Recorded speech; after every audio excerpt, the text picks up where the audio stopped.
E5 TV news కు స్వాగతం. ముందుగా హెడ్లైన్. గంగైకొండ చోళపురం ఆలయాన్ని దర్శించుకున్న ప్రధాని మోదీ.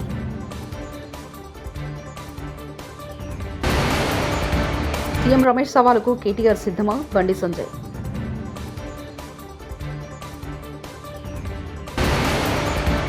సింగపూర్లో తెలుగు డయోస్పోరా కార్యక్రమంలో పాల్గొన్న ముఖ్యమంత్రి చంద్రబాబు నాయుడు. 20 నెలల రేవంత్ రెడ్డి పాలనలో 100 మంది గురుకుల విద్యార్థులు చనిపోయారు. హరీష్ రావు. తమిళనాడు పర్యటనలో భాగంగా ప్రధాని మోదీ గంగైకొండ చోళపురం ఆలయాన్ని సందర్శించారు. నేడు రాజేంద్ర చోళుడి జయంతి సందర్భంగా ఈ పర్యటన జరగడం విశేషం. మాల్దీవుల పర్యటన ముగించుకున్న ఆయన శనివారం రాత్రి తమిళనాడులోని తుత్తుకుడికి ప్రత్యేక విమానంలో చేరుకున్నారు.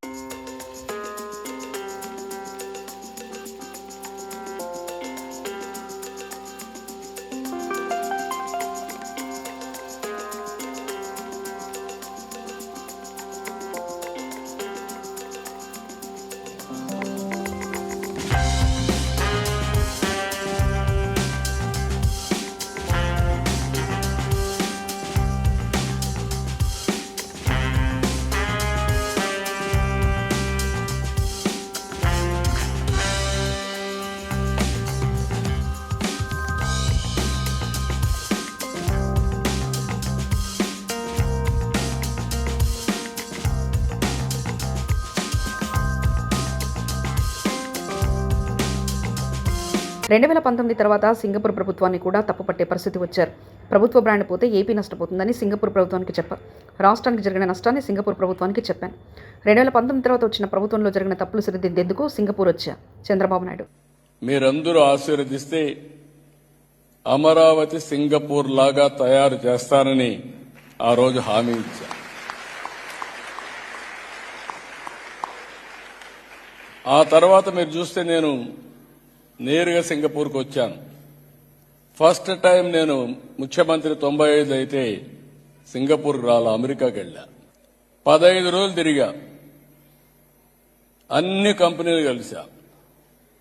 కడాన మైక్రోసాఫ్ట్ అధినేత బిల్ గేట్స్ కూడా కలిసా. మొత్తం తిరిగి ఐటీ కంపెనీల్ని ఇండియాకి తేవడానికి, ఆంధ్రప్రదేశ్ తేవడానికి ఆ రోజు కృషి చేశా. రెండోసారి ముఖ్యమంత్రి అయిన తర్వాత నేరుగా సింగపూర్కు వచ్చి నాకు రాజధాని లేదు, మీరేం చేస్తారో తెలియదు, టెండర్లు పిలవడానికి టైం అవుతుంది, నాకు ఫ్రీగా మాస్టర్ ప్లాన్ డీటెయిల్స్ తయారు చేయమని ఆ రోజు అడిగితే సెంట్రల్ కేబినెట్ తీసుకెళ్లి ఆ రోజున్న ప్రధానమంత్రి లీ గారైతే ఇమ్మీడియట్ గా ఆంధ్రప్రదేశ్ అమరావతికి మాస్టర్ ప్లాన్ తయారు చేస్తామని, ఫ్రీగా తయారు చేస్తామని చేసి పెట్టిన దేశం సింగపూర్ దేశం.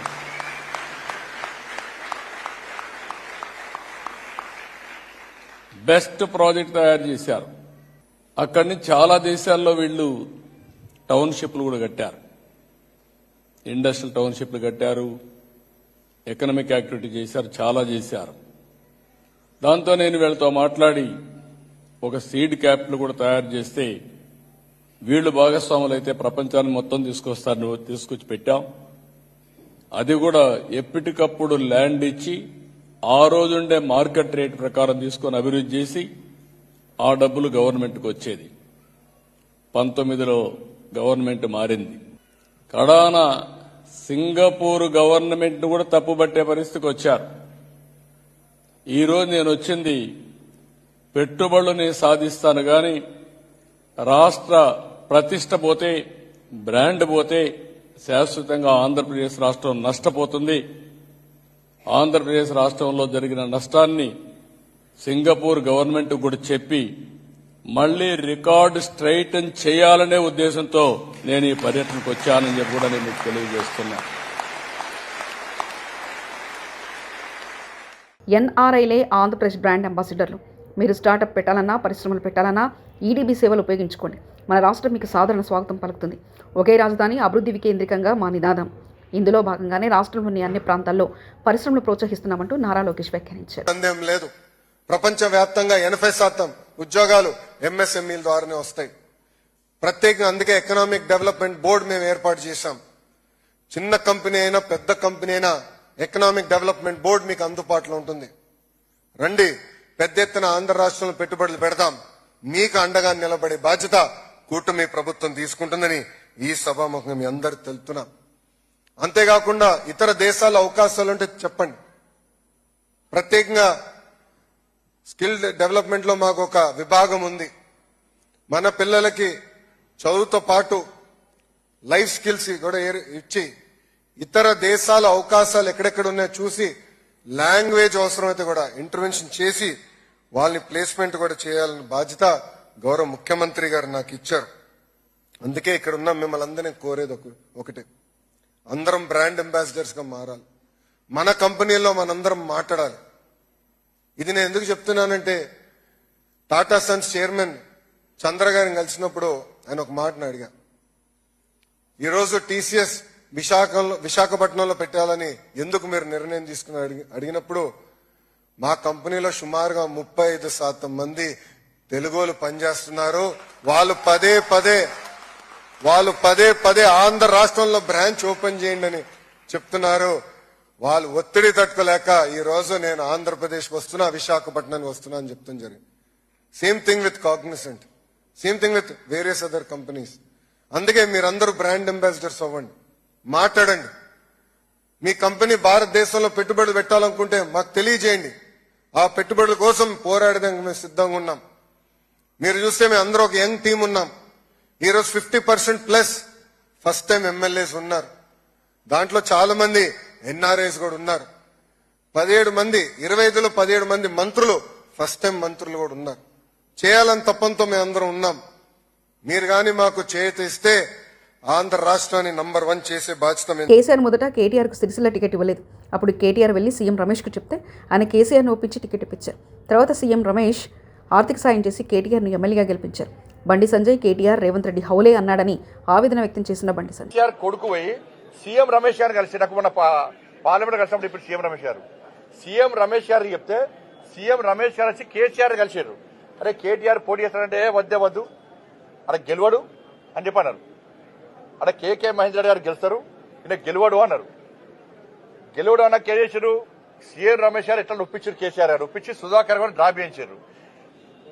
అప్పుడు పరిస్థితి ఏంది, కేసీఆర్ పరిస్థితి, కేసీఆర్ కొడుకు పరిస్థితి ముడతల షర్టు, రబ్బర్ చెప్పులు, ఆ ఫోటో చూసినమైతే అది. అప్పుడు సీఎం రమేష్ గారే ఆర్థిక సాయం చేసిండు. సీఎం రమేష్ గారే ఈ కేసీఆర్ కొడుకు ఆర్థిక సాయం చేసిండు. సీఎం రమేష్ గారు చేసిన ఆర్థిక సాయంతోనే నువ్వు ఎమ్మెల్యే అయినవు ఇవాళ. ఇది ఫ్యాక్ట్. ఇది ప్రభుత్వం చాతకంతనం, ముఖ్యమంత్రి ఎవరన్నా కానీ అన్న అరే హౌలే అట. భర్త కొడుకు ఆధార్ పేరు మీద 2 యూరియా బస్తాలు ఎక్కువ తీసుకుందని ఓ మహిళ మీద నాన్ బెయిలబుల్ కేసు పెట్టారు. సంగం మండలం నల్లబెల్లి ఊరిలో ఓ మహిళ తన ఆధార్ కార్డు, తన భర్త కొడుకు ఆధార్ కార్డులు చేయించి 3 యూరియా బస్తాలు తీసుకుంది. ఆ బస్తాలతో ఇంటికి వెళ్తుంటే పోలీసులు ఆపి ఆ మహిళ మీద నాన్ బెయిలబుల్ కేసు పెట్టారు. ఈ దుర్మార్గ ప్రభుత్వంలో యూరియా బస్తాలు తీసుకుంటే ఏదో మర్డర్ చేసినట్లు మహిళా రైతులను చూడకుండా నాన్ బెయిలబుల్ కేసులు పెడుతున్నారంటూ కేటీఆర్ వ్యాఖ్యానించారు. చెప్పిండట ఒక్క ఆధార్ కార్డు మీద ఒకటే బస్తా అని చెప్పిండట ఎకరానికి. ఏం చేయాలి మరి, 3 బస్తాలు కావాలి.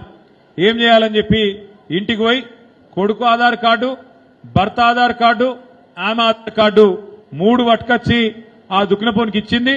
ఇచ్చి 3 బస్తాలు కొంటపోతే ఏమైంది ఎరికేనా, మధ్యలో పోలీసు వాళ్ళు పట్టుకొని నాన్ బెయిలబుల్ కేసు పెట్టి ఇలా ఆ మహిళా రైతును జైలుకు పంపినరు. ఇదేనా ప్రభుత్వాన్ని నడిపే పద్ధతి? ఎరువులిస్తే దానికోసం యుద్ధాలు, ఎరువు కావాలంటే యుద్ధం. భర్త పేరు మీద కొడుకు పేరు మీద ఆధార్ కార్డు పెట్టి ఎరువు బస్తా తెచ్చుకుంటే అదేదో మర్డర్ చేసినట్టు తీసుకుపోయి నాన్ బెయిలబుల్ కేసు పెట్టి జైల్లో పెడితే దీన్ని ప్రభుత్వం అందామా ఇంకేమందాము? నిన్న రాత్రి ఫుడ్ పాయిజన్, ఈరోజు ఉదయం సాంబార్లో పురుగులు. కొల్లాపూర్ మండలం బండాయిగుట్టకు చెందిన ఓ తల్లి నాగకర్నూలు గురుకుల కాలేజీలో చదివే తన బిడ్డ అస్వస్థకు గురైందని ఇంటికి తీసుకుపోదామని వస్తే ఈరోజు ఉదయం అన్నంతో పెట్టిన సాంబార్లో కూడా పురుగులు వచ్చాయని తెలిపింది. నీళ్లు సరిగ్గా లేవు, బాత్రూంలు అసహ్యంగా ఉన్నాయని విద్యార్థులు చెప్తున్నారు. నిన్న రాత్రి ఫుడ్ పాయిజన్ జరిగింది, కనీసం ఈరోజు ఉదయం పెట్టే భోజనమైనా సరిగ్గా పెట్టడం చేత కాదా అంటూ హరీష్ రావు వ్యాఖ్యానించారు. ఆ అమ్మాయిని తీసుకుపోదామని వచ్చాను. పొద్దున టిఫిన్ పెట్టారు. ఇలా మెనూ ప్రకారం పెట్టాల్సిన టిఫిన్ ఏంది? ఇలా పూరి చపాతీ పెట్టాలి. పెట్టింది ఏంది? అన్నం సాంబార్ పెట్టిందట. ఆ సాంబార్లో కూడా పురుగులు వస్తే నా బిడ్డ తినలేదట సార్. ఇవాళ పొద్దున కూడా సాంబార్లో పురుగు వచ్చిందని చెప్పి ఆ రూప అనే తల్లి చెప్తా ఉంది. ఈరోజు నిన్న మధ్యాహ్నం సంఘటన జరిగింది. కనీసం తెల్లారన్న మంచిగా పెట్టారా? మెనూ కూడా ఫాలో గారా? ఇలా మెనూలో పెట్టాల్సింది పూరి, పెట్టింది అన్నం సాంబారు. ఆ సాంబార్లో పురుగులు వెళ్ళినాయి, నా బిడ్డ తినకుండా ప్లేట్ కింద పడేసింది సార్. ఇట్లయితే ఎట్లా సార్? హాస్టల్ బాగలేదు, తిండి పెట్టలేరు చక్కగా, చదువులు బాగున్నాయి అన్నది. ఏ మాట కామాట ఉన్న నిజం చెప్పాలి. చదువు బాగానే ఉంది కానీ తిండి చక్కగా లేదు, నీళ్లు రావడం లేదు, బాత్రూంలకు పోతే కక్కస్తున్నది, వామిటింగ్స్ వస్తుంది. ఎప్పుడైనా పోయి మేము చూడడానికి పోతే అసలు నిర్వహణ ఏమాత్రం బాగలేదు అని చెప్పి తల్లులు ఒకవైపు బాధపడుతున్నటువంటి పరిస్థితి ఉంది. ప్రాణం పైన సరే బీజేపీతో పొత్తుండదు, పార్లమెంట్ ఎన్నికల సమయంలో బీజేపీతో పొత్తు అని వార్తలు వస్తుంటే ప్రాణం పైన బీజేపీలో పొత్తుండదని కేసీఆర్ ఆ రోజే చెప్పారు. ఈ రోజు కూడా అదే మాట మీద ఉన్నాం. సీఎం రమేష్ లాంటి బ్రోకర్లు చెప్పే మాటలు పట్టించుకోవద్దంటూ మాజీ మంత్రి జగదీష్ రెడ్డి వ్యాఖ్యానించారు. పార్లమెంట్ ఎన్నికల ముందు అక్కడక్కడ వార్తలు వస్తేనే బీజేపీతో పొత్తు అని చెప్పి కేసీఆర్ గారు మమ్మల్ని అందరూ పిలిచి కోప్పడ్డాడు. సీనియర్ లీడర్ అందరినీ పిలిచి ఎందుకు వస్తున్నాయి అటువంటి వార్తలు చూడాలి కదా, చెక్ చేయాలి కదా, మీరు అటువంటి చెత్త వార్తలు రాకూడదు కదా, ప్రాణం పోయిన బీజేపీతో మనం పొత్తుకు పోవడానికి సిద్ధంగా లేం కదా, ఎప్పుడు కూడా అది ఎప్పటికి జరగని పని కదా, ఎందుకు వస్తున్నాయి ఆ వార్తలు అని చెప్పి చూసుకోరా మరి మీరు సీనియర్లు అని చెప్పి మమ్మల్ని ఇవ్వపడ్డాడు.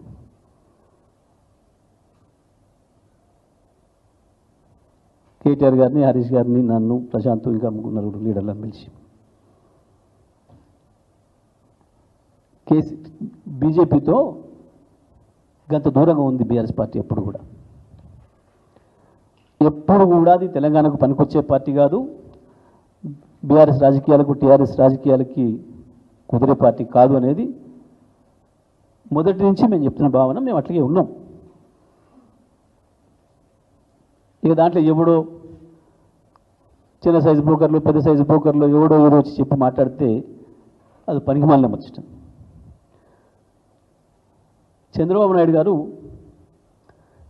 తన అవసరాల కొరకు కొంతమందికి కాంట్రాక్టర్లకు, కొంతమంది చిన్న చిన్న బ్రోకర్లకి పదవులు ఇచ్చి రాజకీయ రూపం తొడిగిండు వాళ్ళకి, కొద్దిమందికి.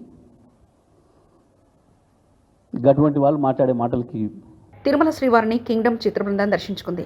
ఆదివారం వీఐపీ ప్రారంభ విరామ దర్శన సమయంలో నటీనటులు విజయ్ దేవరకొండ, భాగ్యశ్రీ బోర్సే, నిర్మాత నాగవంశీ స్వామివారి సేవలో పాల్గొన్నారు. తిరుమల తిరుపతి దేవస్థాన అధికారులు వీరికి స్వాగతం పలికి దర్శన ఏర్పాట్లు చేశారు. దర్శనానంతరం రంగనాయకుల మండపంలో వీరికి పండితులు ఆశీర్వచనం చేసి స్వామివారి తీర్థప్రసాదాలను అందజేశారు. విజయ్ దేవరకొండ, భాగ్యశ్రీ బోర్సే జంటగా నటించిన కింగ్డమ్ ఈ నెల 31న ప్రేక్షకుల ముందుకొస్తుంది.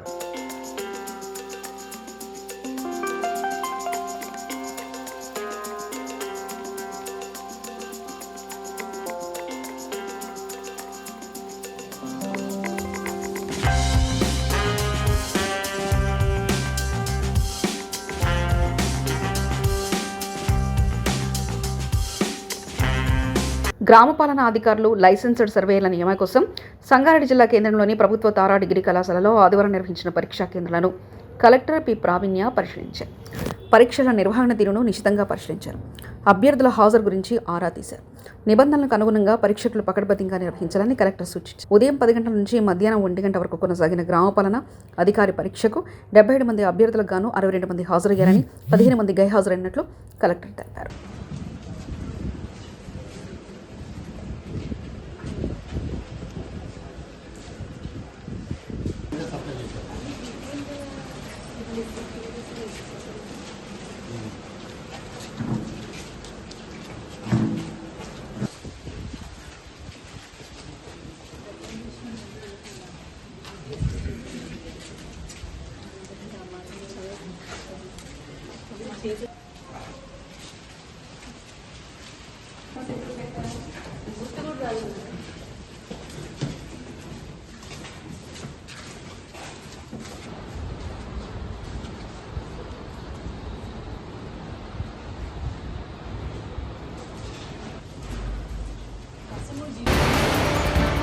గంగైకొండ చోళపురం ఆలయాన్ని దర్శించుకున్న ప్రధాని మోదీ.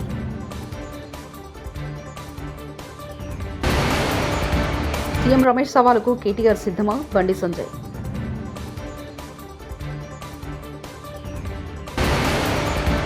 సింగపూర్లో తెలుగు డయోస్పోరా కార్యక్రమంలో పాల్గొన్న ముఖ్యమంత్రి చంద్రబాబు నాయుడు. 20 నెలల రేవంత్ రెడ్డి పాలనలో 100 మంది గురుకుల విద్యార్థులు చనిపోయారు. హరీష్ రావు. ఇవి బులెటిన్ విశేషాలు. చూస్తూనే ఉండండి E5 టీవీ న్యూస్.